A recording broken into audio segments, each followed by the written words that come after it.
Hi friends, welcome to our channel engineer மளிகை கடை. இன்றைக்கி நம்ம இன்ஜினியர் மளிகை கடையில் எதை பற்றின வீடியோ பார்க்க போகிறோம்னா, கர்ப்பிணி பெண்கள் அப்புறம் உடம்பொலி இருக்கிறவங்களாம் சாப்பிடக்கூடிய அந்த மருந்து குழம்புக்கான மசாலா எப்படி அரைக்கணும், அந்த மசாலாவில் எப்படி குழம்பு செய்யணும் அப்படிங்கிறத ஒரே வீடியோ பார்க்க போகிறோம். புதுசாக பார்க்க போகிறோம், நம்ம சேனல் சப்ஸ்கிரைப் பண்ணிட்டு பாருங்கள். நம்ம சேனலில் மளிகை கடை, ஹோட்டல், ஜூஸ் நிறைய லோ இன்வெஸ்ட்மெண்ட் பிஸ்னஸ் ஐடியாஸ் இருக்கும். ஃப்ரெண்ட்ஸ், நீங்கள் எதுவும் டிஃபன் கடை, தள்ளுவண்டி கடை, ஹோட்டல் எதுவும் ஆரம்பிக்கணும்னா எங்கள் ஹோட்டல் ரெசிபிஸ் எல்லாமே வீடியோ பண்ணியிருப்பேன். பிளேலிஸ்ட்டில் போய் இன்ஜினியர் மளிகை கடை ஹோட்டல் ஒரு பிளேலிஸ்ட் இருக்கும்.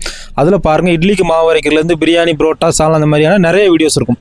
இன்றைக்கி நம்ம கர்ப்பிணி பெண்கள் அப்புறம் உடம்புலாம் இருக்கவங்க சாப்பிடக்கூடிய மருந்து குழம்பு, சரிங்களா? அந்த மருந்து குழம்பு சில ஊர்களில் வைக்கும் போச்சில் பர்டிகுலர் பர்சன் மட்டும்தான் சாப்பிடுவாங்க. அந்த கர்ப்பிணி பெண் மட்டும் தான் சாப்பிடுவாங்க, மற்ற யாராலையும் சாப்பிட முடியாது. காரணம், நிறைய பேருக்கு இந்த குழம்பே பிடிக்காது. இந்த ஸ்டைலில் வைங்க, உங்கள் வீட்டில் ஒரு நாள் இந்த குழம்பு வச்சு நீங்கள் எல்லாருமே சாப்பிடுவீங்க, சரிங்களா?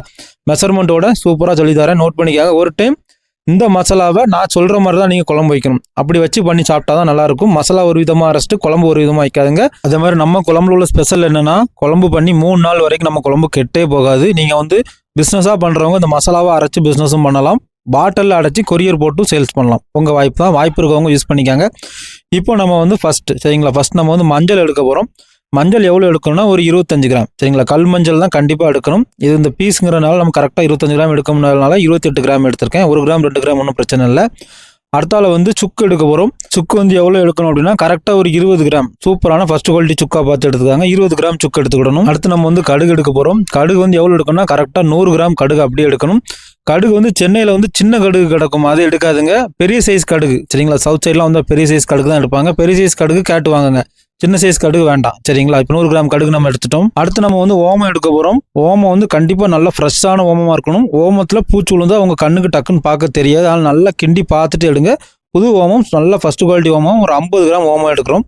அடுத்து நம்ம சின்ன சீரகம் சேர்க்க போகிறோம். சீரகம் கரெக்டாக ஒரு 20 கிராம் சீரகத்தை அப்படி நம்ம அதில் சேர்க்குறோம். அடுத்து நம்ம மிளகு சேர்க்க போகிறோம். மிளகு எவ்வளோ சேர்க்கணும் அப்படின்னா கரெக்டாக 25 கிராம் மிளகு, சரிங்களா? 25 கிராம் மிளகு சேர்த்து முடிச்சுட்டு லாஸ்ட் நம்ம மல்லி சேர்க்க போகிறோம். இது வரைக்கும் சேர்த்த பொருள் எல்லாமே அப்படியே பச்சையாக சேர்த்துடணும். மல்லி மட்டும் லைட்டாக ஒரு ஃப்ரை பண்ணிட்டு சேர்க்கணும், சரிங்களா? இப்போ நம்ம ஃப்ரை பண்ண மல்லி ஒரு 20 கிராம், 20 கிராம் மல்லி அப்படியே எடுத்தாச்சு. 20 கிராம் மல்லி அதில் சேர்த்துட்டோம். நல்லா ஞாபகம் வச்சுக்காங்க, வேறு எதுவுமே ஃப்ரை பண்ண வேண்டாம், மல்லியை மட்டும் லைட்டாக ஃப்ரை பண்ணிக்காங்க, ஓகேயா? இப்போ நம்ம மசாலாவுக்கு தேவையான பொருள் எல்லாம் எடுத்து முடிச்சாச்சு. இன்னும் நம்ம இதை அரைக்கிற ப்ராசஸ். இது மிக்சியில் போட்டு டைரெக்டாக அரைக்க முடியாது. சுக்கு நல்லா தொளிசி விட்டு சுக்கையும் மஞ்சளையும் நல்லா உரலில் போட்டு இடித்து எடுக்கணும். அப்படி இல்லைன்னா அம்மியில் வச்சு இடிங்க. நம்ம உரலில் வச்சு இடித்து எடுத்துட்டு அப்புறம் மிக்சி ஜாரில் சேர்த்துட்டு கூட நம்ம அரைச்சி எடுத்துடலாம். நீங்கள் ஒரு 1/2 கிலோவுக்கு கணக்கு பண்ணி மெஷர் பண்ணிட்டீங்கன்னா ரைஸ் மில்லில் இன்னைக்கு 1/2 கிலோலேருந்தே அரைச்சி கொடுக்காங்க. ஒரு சீசனுக்கு நீங்கள் தாராளமாக யூஸ் பண்ணிக்கலாம். இப்போ குழந்தை பிறந்திருக்கு அப்படின்னா அவங்களுக்கு பதிவாக ஒரு சீசன் கொடுக்குறதுக்கு 1/2 கிலோ சரியாக இருக்கும். அப்படி இல்லை, இப்படி எனக்கு கம்மியாக தான் வேணும் அப்படின்னா நீங்கள் கண்டிப்பாக உரல் இல்லைனா அம்மி வச்சு யூஸ் பண்ணுங்கள். அம்மி இல்லை, வேறு வழியே இல்லை அப்படின்னா கேரி பேக்கில் சுற்றிட்டு மஞ்சளையும் சுக்கையும் சுற்றியில் வச்சு அடிங்க, உள்ளுக்குள்ளே தூளாயிரும். அப்புறம் நீங்கள் மிக்சி ஜாரில் அரைச்சி எடுத்துலாம், சரிங்களா? இது இந்த மஞ்சளும் சுக்கும் உரலில் வச்சு இடித்து எடுத்தது. அப்புறம் நம்ம மிக்சியில் ஒரு பிடி பிடிச்சிடலாம். நம்ம வீட்டு மிக்சியில் இப்படி அரைச்சி எடுத்தால் தேங்காவையும் மசாலாவையும் திரும்ப சேர்த்து அரைச்சிட்டு தான் உள்ளே சேர்க்கணும். நீங்கள் ரைஸ் மில்லில் அரைச்சி எடுத்துட்டா நார்மல் மசாலாவை ஸ்பூனில் எடுத்தே உள்ளே போட்டுடலாம், சரிங்களா? அதுதான் வித்தியாசம். இப்போ நம்ம மசாலா அரைச்சி எடுத்தாச்சு. இப்போ நம்ம மொத்த மசாலாவையும் அரைச்சி எடுத்தாச்சு, சரிங்களா? மொத்தமாக நம்ம வெயிட் படி பார்த்தா 270 கிராம் சேர்த்துருக்கோம். நம்ம அரைச்சதில் ஒரு 5-10 கிராம் முன்ன கிடைக்கும், சரிங்களா? இப்போ இதை பேக்கெட்டாக பிஸ்னஸ் பண்ணுறவங்க இப்படியே பண்ணிடலாம். இப்போ நம்ம குழம்பு வைக்கலாம், சரிங்களா? இந்த மருந்து குழம்பு எப்படி வைக்கிறதுன்னு பார்க்கலாம். இப்போ இந்த மசாலாலேயே நமக்கு அந்த குழம்பு வாசனை அப்படி தூக்கும், சரிங்களா? ட்ரை பண்ணி பாருங்கள். இப்போ நம்ம மினிமமாக ஒரு ஃபேமிலி சாப்பிட்ற மாதிரி குழம்பு வைக்க போகிறோம், சரிங்களா? இதுக்கு ஒரு 50 கிராம் தேங்காய், 50 கிராம் தேங்காய் மெஷர் பண்ணி எடுத்திருக்கேன். அப்போ இதுக்கு தண்ணி எவ்வளோ எடுக்கணும்னா ஃபஸ்ட்டு 1.5 லிட்டர், சரிங்களா? 1.5 லிட்டர் பாட்டிலில் தண்ணி எடுக்கணும். அப்புறம் வத்த விடணும், நான் அதை சொல்கிறேன். நம்ம 1.5 லிட்டர் தண்ணி மெஷர் பண்ணி எடுத்தாச்சு. அடுத்து நம்ம இந்த குழம்பு வைக்கிறதுக்கான மசாலா, சரிங்களா? இந்த அளவுக்கு எவ்வளோ எடுக்கணும் அப்படின்னா கரெக்டாக 50 கிராம் மசாலா எடுக்கணும்.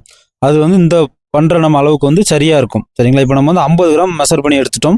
இப்போ நம்ம தேங்காவையும் அந்த மசாலாவையும் லைட்டாக ஒரு பிடி பிடிக்க வரும். ஃபஸ்ட்டு தேங்காவை இப்படி குறப்பாக அரைச்சிக்காங்க. திரும்ப நம்ம எடுத்து வச்சிருக்க மசாலாவை எந்தளவு இது கூட சேருதோ அதுக்கு ஏற்ற மாதிரி சேர்த்துட்டு நல்லா மிக்சியில் அடித்து எடுத்துருங்க, சரிங்களா? அது ஒரு ஃபைன் பேஸ்ட்டாக கிடைக்கும். தண்ணி லைட்டாக சேர்த்துக்காங்க. இப்போ நம்ம அரைச்சி எடுத்த பேஸ்ட்டை இந்த குழம்பு வைக்கக்கூடிய பாத்திரத்தில் அப்படியே தட்டி நல்லா தண்ணியை வச்சு நல்லா கரைச்சி விட்றணும், சரிங்களா? அந்த கிண்ணம் அப்புறம் அந்த மிக்சி ஜாரு எல்லாத்தையுமே அந்த 1.5 லிட்டர் தண்ணியில் அப்படியே நல்லா ஊற்றி நல்லா கரைச்சி அப்படியே நல்லா கழுவி எடுத்துடணும்.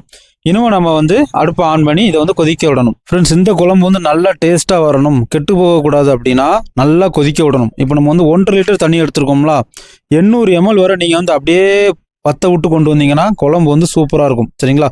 1 லிட்டராக வச்சு எடுத்தால் கொஞ்சம் தண்ணியாக இருக்கும். நல்லா வற்ற வச்சு எடுக்கிறப்போ குழம்போட டேஸ்ட் வந்து சூப்பராக இருக்கும். இப்போ இந்த குழம்புக்கு வந்து நம்ம வந்து கருவாடு எடுத்துருக்கோம் சரிங்களா. துண்டு கருவாடு எடுங்க, டேஸ்ட்டாக இருக்கும். இது வந்து என்ன கருவாடுனா பெருஞ்சிலாம்பு மீனும்பாங்க, அதில் உள்ள கருவாடு, துண்டு கருவாடு சரிங்களா. ஒரு 100 கிராம் வரை சேர்க்கலாம். உங்களுக்கு கருவாடு நீங்கள் சாப்பிட மாட்டீங்க, கருவாடுக்கு அடுத்தால முட்டையும் லாஸ்ட்டாக சேர்க்கணும், முட்டையும் சாப்பிட மாட்டீங்க, கருவாடும் சாப்பிட மாட்டீங்கன்னா சின்ன வெங்காயம் ஒரு 150 கிராம் சேர்த்துக்காங்க. வேறு ஆப்ஷன் எதுவுமே இல்லை சரிங்களா. இப்போ நம்ம வந்து ஸ்டவ் பற்ற வச்சுட்டு நல்லா குழம்பு வந்து நல்லா கொதிக்க விடுதோம். இப்போ நம்ம வந்து மீடியம் ஃப்ளேம்லேயே வச்சு நம்ம குழம்பு வந்து நல்லா கொதிக்க விடணும் சரிங்களா. ஃபஸ்ட்டு நம்ம குழம்பு கொதிக்கிறப்போ என்ன சேர்க்கணும்னா, ஒரு கொதி வந்த உடனே ஃபஸ்ட்டு வந்து வெள்ளைப்பூண்டு ஒரு 100 கிராமுக்கு உள்ள வந்து வெள்ளைப்பூண்டை வந்து தொளி உடச்சி எடுத்து வச்சிருக்கேன். இதை வந்து நம்ம வந்து அப்படியே உள்ளே சேர்த்து ஃபஸ்ட்டு வேக விடணும். வெள்ளைப்பூடி சேர்த்து ஒரு 5 நிமிஷம் கழித்து நல்லா கொதிச்சுட்டே இருக்க டைமில் வந்து நம்ம வந்து ஒரு 50 நல்லெண்ணெயை கட் பண்ணி அப்படியே இதில் சேர்க்கணும். நீங்கள் வந்து இந்த குழம்பு வந்து ரொம்ப நாள் வச்சு சாப்பிடணும், ஒரு வாரம் நாள் வச்சு சாப்பிடணும் அப்படின்னா நல்லெண்ணெய் வந்து எக்ஸ்ட்ரா சேருங்க. 100 ml 150 ml கூட சேருங்க. எண்ணெய் அதிகமாக சேர்க்க மச்சில் அந்த குழம்பு வந்து அப்படி கெடாமல் இருக்கும். இப்போ வந்து காயப்பொடி வந்து ஒரு பெரிய ஸ்பூனுக்கு 1 ஸ்பூன் எடுத்து இது கூடயே சேர்த்து நல்லா நம்ம வந்து கொதிக்க விடுறோம். இதெல்லாம் சேர்த்து முடிச்சுட்டு நல்லா கொதிச்சுட்டு இருக்க டைமு அடுத்து ஒரு 2 நிமிஷம் கழித்து நம்ம வந்து கருவாடு க்ளீன் பண்ணி ஃபஸ்ட்டே காமிச்ச கருவாடு வந்து க்ளீன் பண்ணி எடுத்து ரெடியாக வச்சுருக்கேன். அதை வந்து அப்படியே உள்ளே சேர்த்து நல்லா இது கூட நல்லா கொதிக்க விடுறோம். உப்பு வந்து நீங்கள் எப்பவும் போடுற மாதிரி உங்கள் ஸ்டாண்டர்ட் அளவுக்கு போடுங்க. இதுக்கு வந்து அதிகபட்சமாக ஒரு 15 கிராம் உப்பு வர தேவைப்படும். கருவாடில் உப்பு அதிகமாக ஏறி இருந்தால் இதில் உப்பு கொஞ்சம் குறைச்சி போட்டுக்காங்க சரிங்களா. இப்போ நம்ம வந்து உப்பு போட்டு முடிச்சாச்சு. இப்போ நல்லா குழம்பு வந்து நல்லா வற்றி வரும் சரிங்களா. இந்த டைம் நம்ம என்ன சேர்க்க போகிறோம்னா, முட்டை சேர்க்க போகிறோம். நாட்டுக்கோழி முட்டை ஒரு 3 முட்டை எடுத்து வச்சுருக்கேன் சரிங்களா. நாட்டுக்கோழி முட்டை கிடைச்சா பெஸ்ட்டு, இல்லைனா கடை முட்டையே போடுங்க சரிங்களா. வீட்டில் உள்ள 3 நாட்டுக்கோழி முட்டை சின்ன சைஸாக தான் இருக்கும் நாட்டுக்கோழி முட்டை. இப்போ இந்த 3 முட்டையும் ஸ்லோவாக அப்படியே உடச்சி ஒரு பக்கமாக அப்படியே ஊற்றுறேன். முட்டை சேர்த்த பிறகு கரண்டி வச்சு கிண்டக்கூடாது, முட்டை வந்து கரைஞ்சிரும். அந்த சாப்பிட்றப்போ ஒரு ஆளுக்கு ஒரு முட்டையை கோரி வந்து வைக்க முடியாது சரிங்களா. உள்ளே துண்டாக பீஸ் ஆயிரும். அதனால் முட்டை போட்ட பிறகு நைஸாக அப்படியே தான் இருக்கணும், கிண்டக்கூடாது. இப்போ நம்ம முட்டை சேர்த்து முடிச்சுட்டு அடுப்பை வந்து அப்படியே சிம்முக்கு மாற்றிடணும். அந்த முட்டை பாயிலாக தட்டியும் கொஞ்சம் சிம்மில் வச்சா போதும். அப்படி வைக்கலன்னா முட்டை வந்து உடஞ்சி போயிடும் சரிங்களா. இப்போ முட்டை வந்து நல்லா பாயிலாகி வந்துட்டு இந்த டைம் வந்து நம்ம வந்து அடுப்பை ஆஃப் பண்ணிடலாம். நம்ம குழம்பு வந்து ரெடி. இந்த குழம்பு வந்து நம்ம வந்து மீன் சேர்த்து பண்ணலாம். பிள்ளைச்சரா மீன் சொல்லுவாங்க, அந்த மீன் சேர்த்து செய்யலாம். அது வந்து நல்லா பால் சுரக்கும் அப்படிம்பாங்க.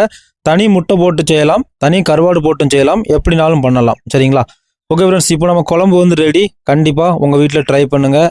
ட்ரை பண்ணிவிட்டு எனக்கு கமெண்ட் பண்ணுங்கள். உங்கள் கமெண்ட்டுக்காக வெயிட் பண்ணுவேன். ஃப்ரெண்ட்ஸ் அண்ட் ஃபேமிலிக்கு ஷேர் பண்ணுங்கள்.